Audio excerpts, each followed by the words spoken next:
students, now we are going to start second part of this chapter. उसके बाद जिन क्या करता है, अब मतलब जो डस्ट का जो बादल होते हैं, क्लॉक का मतलब होता है झुंड टाइप का, क्लॉक होता है ना झुंड टाइप का, उसमें अपने आप को कैसा कर लेता है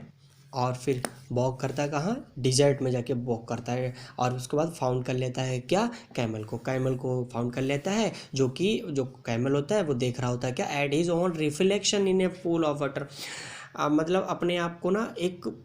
पूल बना होता है जैसे नदी समझ लो, एक वहाँ पे पानी होता है उसमें, तो उसमें अपने आप की क्या देख रहा है, रिफ्लेक्शन देख रहा होता है, अपनी छाया देख रहा होता है, अपनी परछाई देख रहा होता है कैमल, वहाँ पहुँच जाता है वो।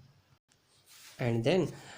माई friend said Jim, what's this I hear of your doing no work. मतलब माई फ्रेंड मेरे मित्र, जिन कहता है मेरे मित्र, व्हाट्स मतलब मैं क्या सुन रहा हूँ कि आप कोई भी काम नहीं करते हो। फिर जो जिन होता है, द जिन साइड डाउन, जो जिन होता है वो बैठ जाता है with his chin in his hand while the camel looked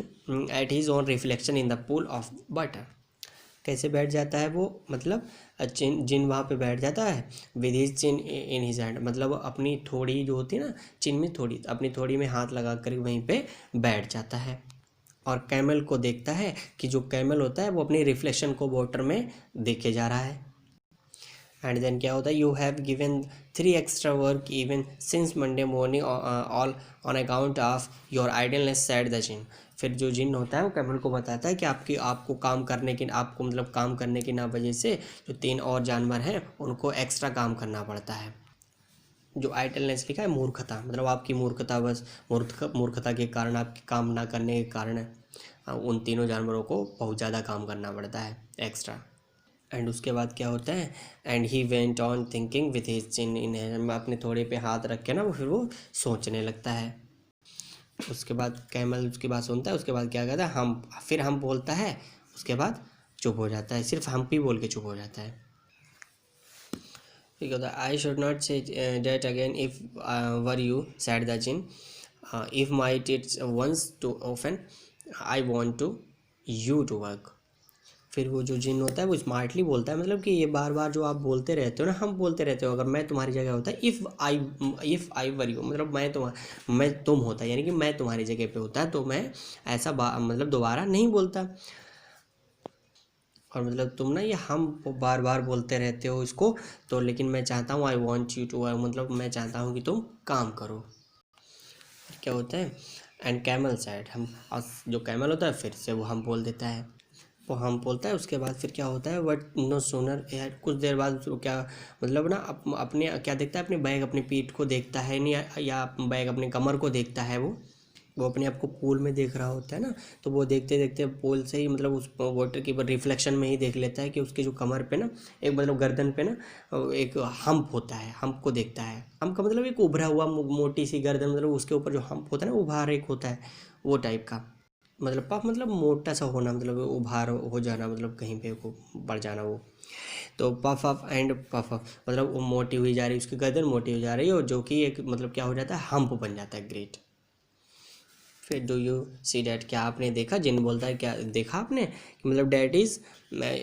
very own hump, ये जो है ना, ये आपका हम्प है, that you have brought upon your very own self by not working, और ये ना तुम खुद ही लेकर आए हो और तुम कोई काम नहीं करते हो। फिर बोलता है, टुडे इज थर्सडे, आज थर्सडे है, and you have done no work since Monday, और तुमने मंडे से कोई काम नहीं किया है। मतलब मंडे से लेकर मतलब थर्सडे, मंडे से लेकर थर्सडे तक, मतलब जो काम हुआ था ना, तुमने कोई काम नहीं किया है, तो इसलिए आपकी जो गर्दन पे जो हम्प आया है ना, इसीलिए वो आ गया है। फिर जो कैमल होता है वो बोलता है, how can I sad the camel with his हम ऑन माई माई, मतलब वो कहता है कि मैं अब कैसे काम करूँगा, मतलब मैं अब कैसे काम कर सकता हूँ, क्योंकि मेरी गर्दन पे ना हम्प आ गया है। फिर क्या होता है, dad has a purpose sad the, मतलब जिन कहता है ना, आपके मतलब गर्दन पे जो हम्प आया है ना, उसका एक पर्पज़ है, उद्देश्य है, उसका कोई एक मतलब है। All because you missed those 3 days, आपने जो 2 दिन या 3 दिन जो आपने छोड़ दिए थे ना, मिस कर दिए थे। You will be able to work now for 3 days, without eating because you can live on your hump, and do not your ever say I never did anything for you. वो बोलता है ना, उसको बताता है कि आप ना 3 दिनों तक काम कर सकते हो, हैं आप, मतलब 3 दिन तक तुम काम करोगे, करने के योग्य हो, आप 3 दिन तक काम कर सकते हो बिना कुछ खाए हुए, because you can live on your हम,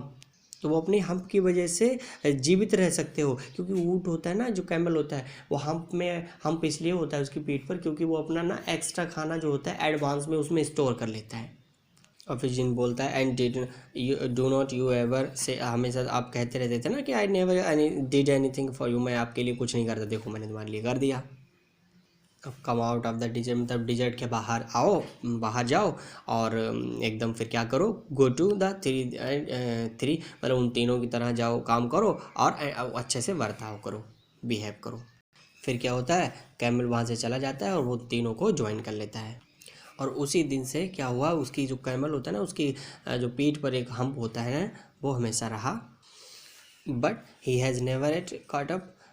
with the 3 days that he missed at the beginning of the world, and he was never at learned how to behave। और आज तक, बट लेकिन है ना, वो आज तक भी कभी उन तीनों दिनों को पूरा नहीं कर पाया। कॉट मतलब पूरा कर पाया, पूरा करना, मतलब उन 3 दिनों तक, उन 3 दिनों का जो वर्क था ना, वो आज तक भी वो पूरा नहीं कर पाया। और तब से लेकर आज तक उसके जो बैक पे जो हम बना हुआ था ना, वो बना हुआ है, और वो अभी तक ये भी नहीं सीख पाया है कि कैसे बिहेव किया जाता है, मतलब उसने बिहेव करना भी अभी तक नहीं सीखा है।